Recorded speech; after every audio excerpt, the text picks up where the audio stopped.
sa imong kinabuhi ang pagsulay matagamtaman ug ang pagtuota sa Ginoo pagasulayan.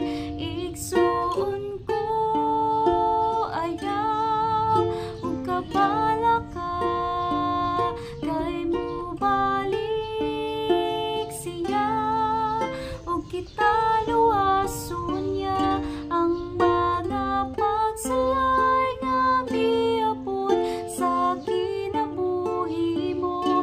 Naghatag ba kaluya ug mapag sa imong pagtuo apan igsuon ko ayaw lang ug kabala ka. Tuo lang kang Jesus, itugyan